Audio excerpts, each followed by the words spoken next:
I lean in toward my drafting table, adjusting the letter spacing on Mason and Brooke's engagement invitations for the third time.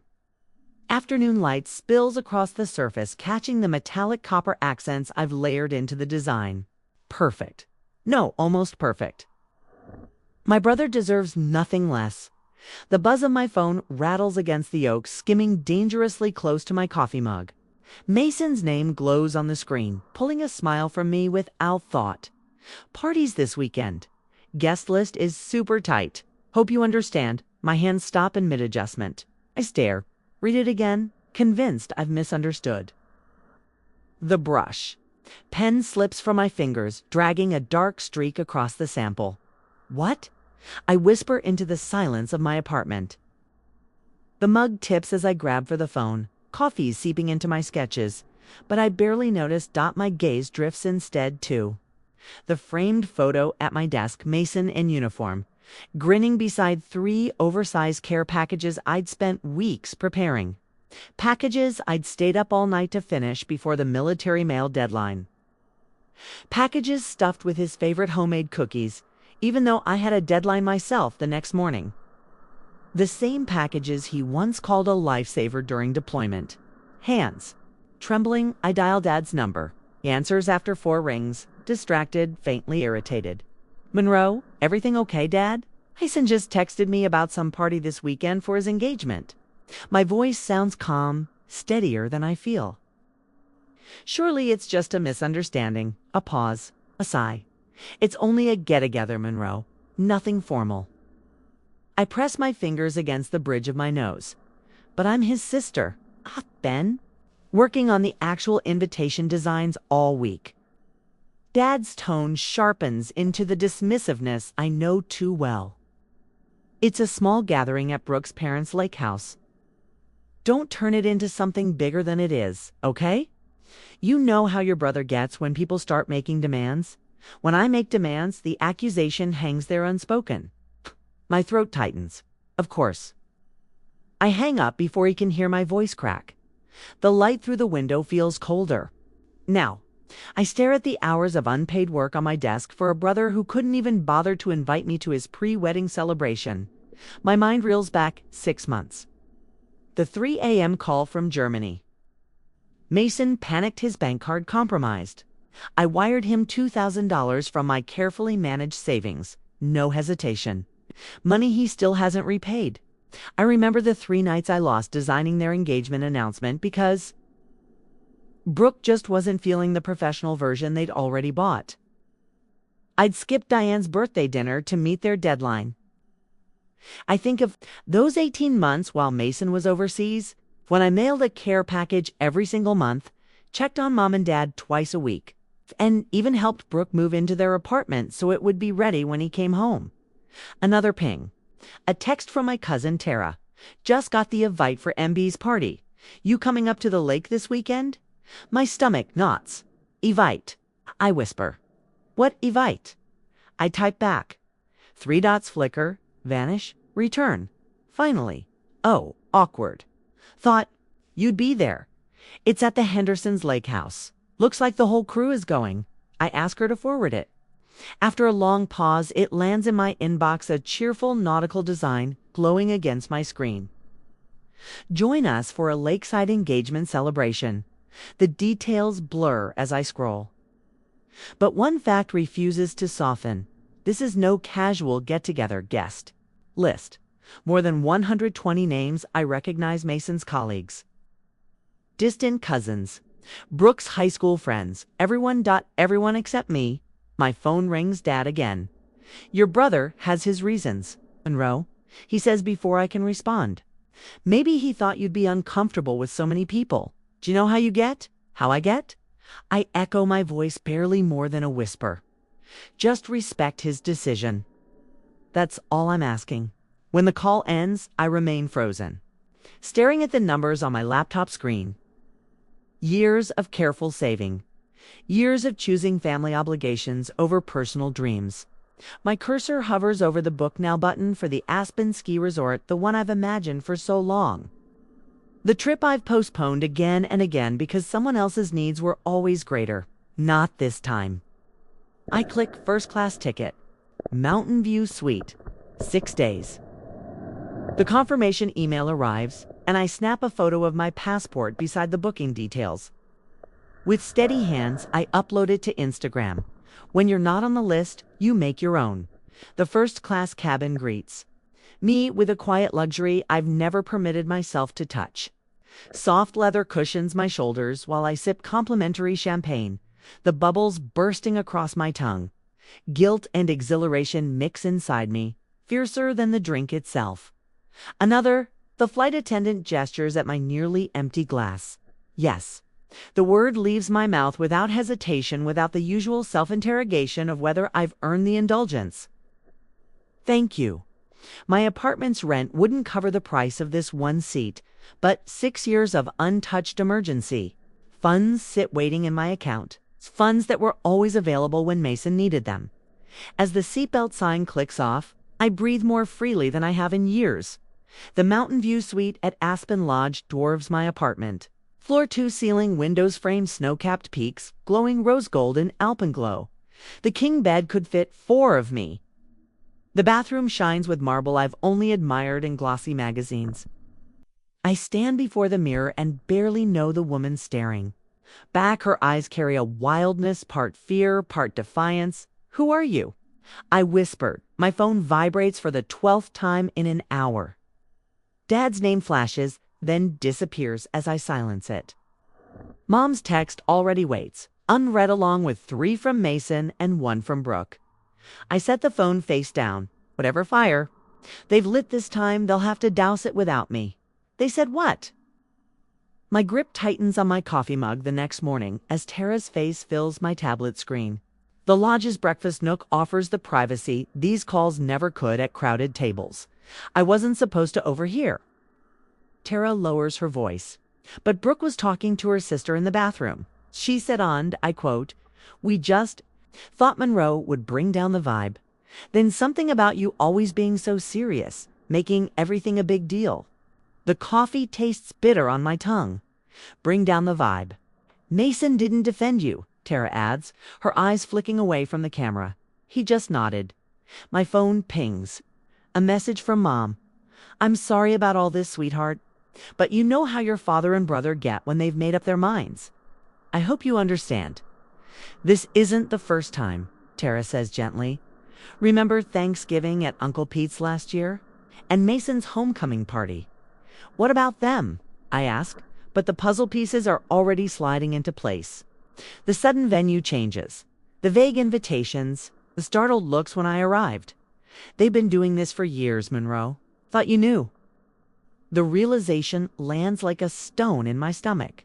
My own family has been quietly uninviting me for years. "You've changed, May. Standing up for yourself for once." Her raspy voice plays through my voicemail later, just as I lace my boots for my first ski lesson. "I've lived too long to watch this nonsense. Call me when you're ready. Till then, breathe deep and enjoy every second of that mountain air." Sliding my phone back into my pocket, I find myself smiling unexpectedly. But fully for the first time in a long while, it was my very first day on the slopes. Kai, my instructor, bent down to secure my boot bindings with the kind of precision that comes from years of practice. His face creased with decades of laughter and narrowed by a permanent squint against the glare of snow, told its own story. This is the first time I've done something entirely for myself. I confessed. He gave a knowing nod, understanding more than I managed to put into words. "Well, looks like you chose good company," he replied. By afternoon, I found myself seated in the lodge with a circle of other solo travelers, a retired teacher from Vermont, a widower celebrating his birthday, and a young woman nursing a heartbreak. They welcomed me without probing about family or obligations. Conversation flowed easily over steaming mugs of hot chocolate, as if we'd known each other for years. My phone sat silent in my pocket, forgotten for long stretches. The beginner slope was little more than a gentle rise. Yet the moment I reached the bottom without falling, exhilaration surged through me. Cold air bit into my cheeks, and my laughter billowed out in smoky clouds. My body rediscovered how to move instinctively, how to lean with the motion instead of resisting it. It's not bad for day one, Kai called from behind. The irony struck me after a lifetime of easing burdens for everyone else. I was only now learning to do the same for myself. That evening, the lodge's great room buzzed with a prisky energy.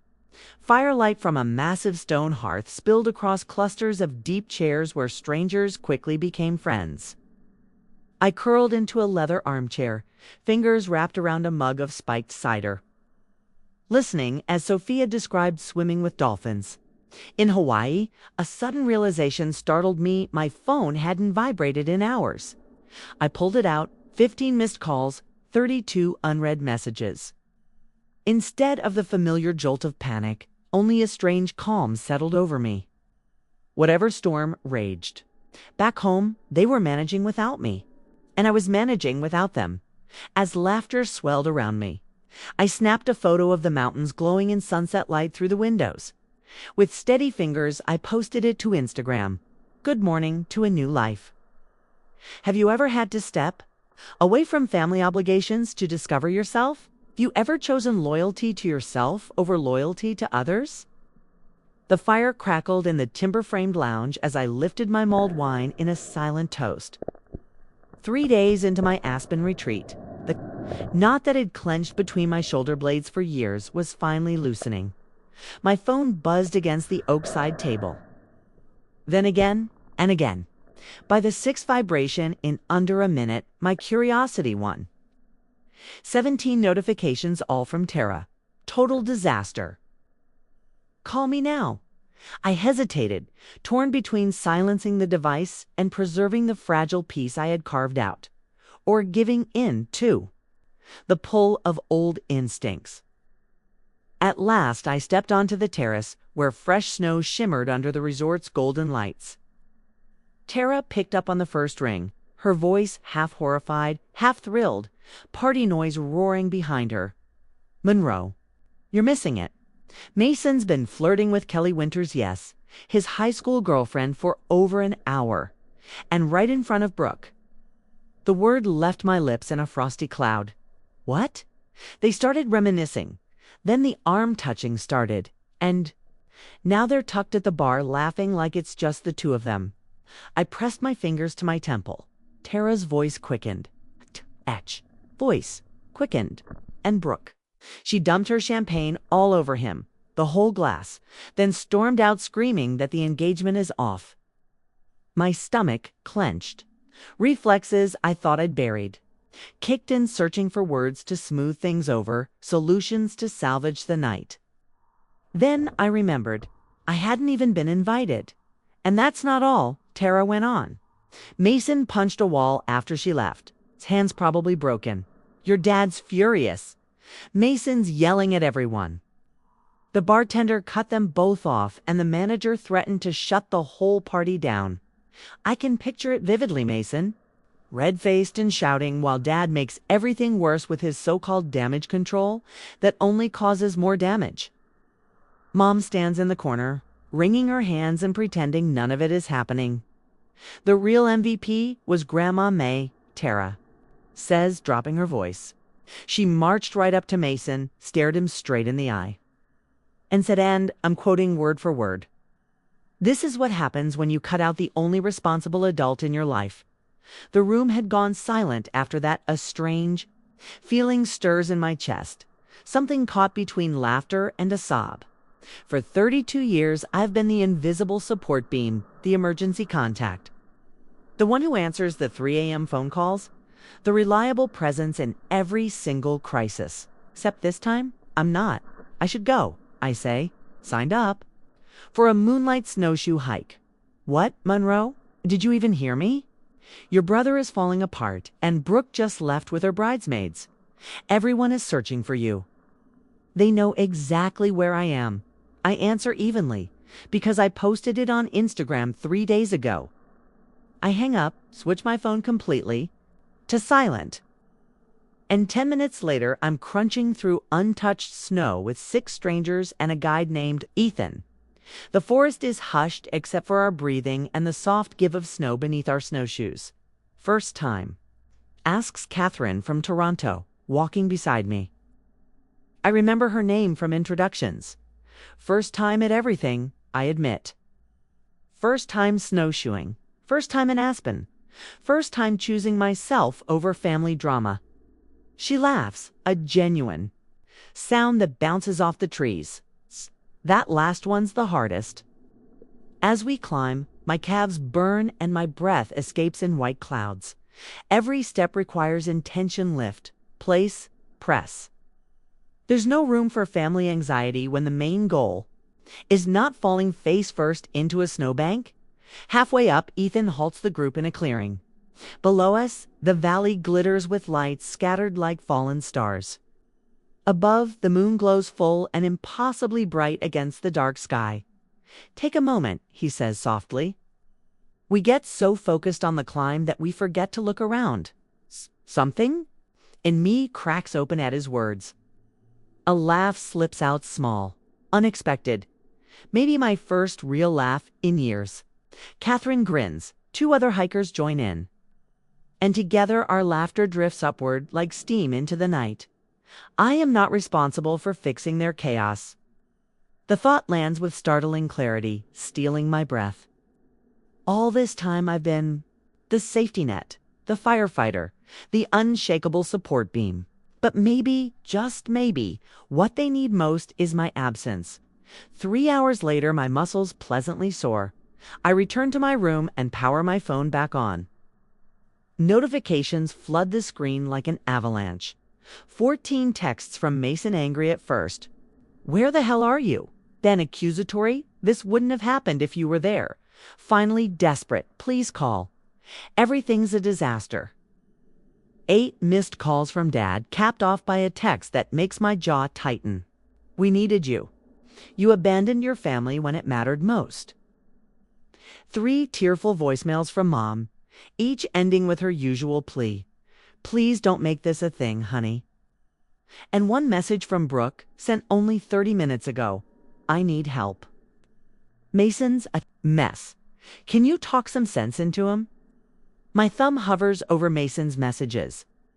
Muscle memory nearly takes the wheel. For a fleeting second, I consider falling back into my old role, step in, smooth things over, shoulder the blame, fix the unfixable. Instead, I scroll to Mason's name in my contacts and tap block. The screen asks if I'm sure. I've never been more certain. Next, I block Dad, then Mom, then Brooke. Each tap feels like peeling off a burden I've carried so long. I forgot it wasn't mine to bear. Finally, I call the front desk. Hello, I say evenly. This is room 342. I asked to extend my stay for 4 more days. Afterward, I snap. A selfie in front of the fireplace, the flames painting my face with a soft glow. I've never looked calmer. I upload it with a caption I never could have imagined writing a few days earlier. 0 regrets. 100% peace. Then I set my phone on the nightstand, silence it, and for the first time in my adult life, fall asleep without waiting for it to ring. By the time I'm halfway down Silverado, a blue run that would have shaken me a week ago, my phone buzzes against my leg. For 1 blissful second, I think about ignoring it the way I ignored 14 other calls. But that familiar tug of responsibility makes me stop and pull to the side. Grandma May's name glows on my screen. Unlike the others, she earns an answer. Monroe. She says, her voice breaking with both relief and worry. They're losing their minds trying to reach you. I watch a father and daughter drift by, their laughter floating in the crisp mountain air. I just needed some space. Space, she snorts. Your brother left 17 voicemails, starting with, how could you do this to me? And ending with, please, I need you. Her tone softens. Even your father sent an apology. Text, your mother forced it, of course, but still. I shut my eyes, letting the sun warm my skin. And Brooke, she adds. Her sister showed up at your apartment yesterday, swearing you were hiding there. Found nothing but your neighbor watering the plants. I asked Diane to check on them. I murmur, watching a snow bunny dart between the pines. Where are you, honey?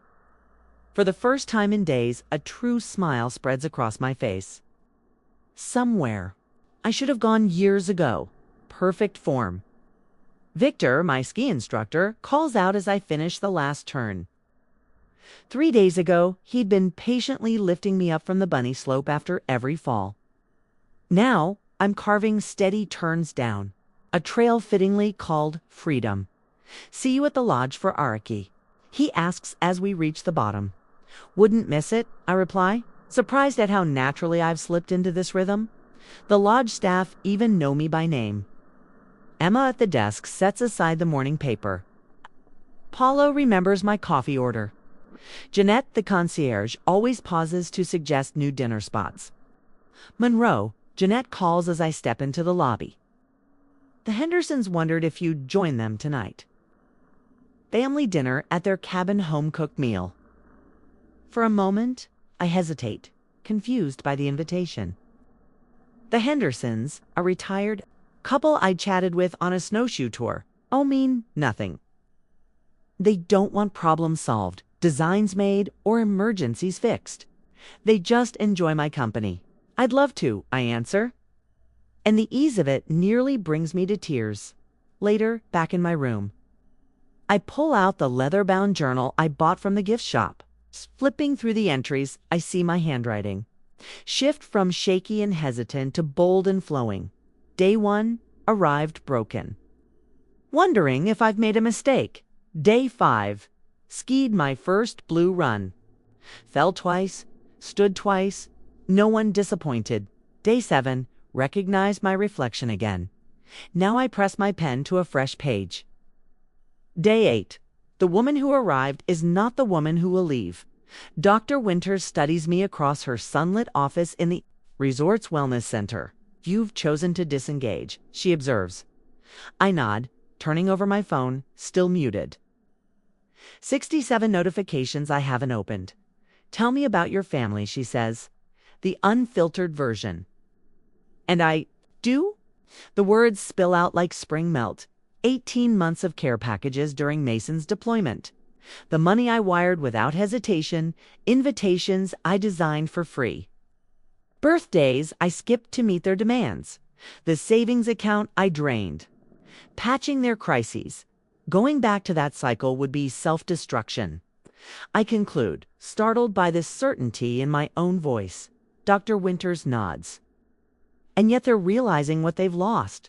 Are they? I ask, unsure. People rarely change until the pain of staying the same outweighs the pain of changing. She replies, your absence tipped the scale. That evening, I curl up by the stone fireplace with a book when a new message from Tara arrives. Grandma May moved into your parents' guest room. She's setting things straight. Dad nearly had an aneurysm. I laugh, imagining Grandma's blunt style. Another message follows. Mason admitted to Dad that they've all taken you for granted. Dad actually agreed. I almost fell off my chair. Before I can respond, a video message arrives from Brooke. I hesitate, then hit play. Her swollen eyes and tear-streaked face fill the screen. Monroe, she says, her voice breaking. I've been awful to you. It's not just about the party months. Years, really. She wipes her eyes with the back of her hand. No careful makeup. No rehearsed words. I don't know why you'd forgive me, but I hope you'll let me try to. Make it right. I set the phone down, emotions colliding. As I reach for my wine glass, the front desk calls. Miss Taylor, there's a delivery for you. Downstairs, the clerk hands me a cream-colored envelope bearing Mason's unmistakable handwriting. I trace my finger over my name, written with unusual care, before opening it. Inside is a single sheet. I don't deserve forgiveness, but I need to try. I stand motionless in the grand lobby, snow drifting softly beyond the windows, wondering how long the road back to forgiveness should be, and whether rushing into reconciliation would heal us, or only deepen the wounds. Back upstairs, I fold my final sweater, the cream cashmere I indulged in at the Lodge Boutique, and tuck it neatly into my suitcase. 9 days ago, I had thrown clothes into the same bag with trembling hands and tear-blurred eyes. Today, each movement is measured, deliberate. The woman packing now hardly resembles the one who fled here. My phone buzzes. Dad again? It's checking what time we should pick you up tomorrow. I reply without hesitation. No need. I've arranged. A rental car. 3 dots appear, vanish, then reappear. Seems unnecessary. We don't mind. I do. I type back. Silencing notifications immediately afterward. Control begins with small choices: the car, the neutral meeting place, the terms of re-engagement after what they've all dismissed as your little breakdown, as if defending myself could only be framed as fragility from the balcony. All right. I take one last look at the mountains that witnessed my transformation. Tomorrow, I'll meet my family not at our kitchen table where I swallowed criticisms with Sunday pancakes for 30 years, but at Meridian Coffee Shop. Thank you. I whispered to the twilight peaks. Through Meridian's window, I spot them before stepping inside. Dad checks his watch, Mom stirs her tea, nervous as ever. Mason sits with an arm around Brooke, who scrolls through her phone. The scene is so familiar, it nearly tugs me back into old patterns. Instead, I straighten my shoulders and open the door. Monroe. Mom notices me first, half rising with that anxious smile. We saved your favorite corner spot. I slide into the empty chair, setting my leather portfolio carefully on the table. Its weight steadies me. You look different, Mason remarks, squinting. Skiing agrees with me, I reply, keeping my gaze on the barista instead of him. Dad clears his throat, assuming command as always. Let's put this unfortunate business behind us. Your mother's been beside herself, and Mason and Brooke need help planning the rescheduled engagement party. Brooke nods quickly. We're thinking the first weekend in April. I've already made a spreadsheet of tasks. Yours are highlighted in yellow. Mom reaches across the table, her fingers trembling slightly as they cover mine. Sweetheart, please. The family needs to stay together, especially after everything that's happened. I ease my hand out from under hers and open my portfolio.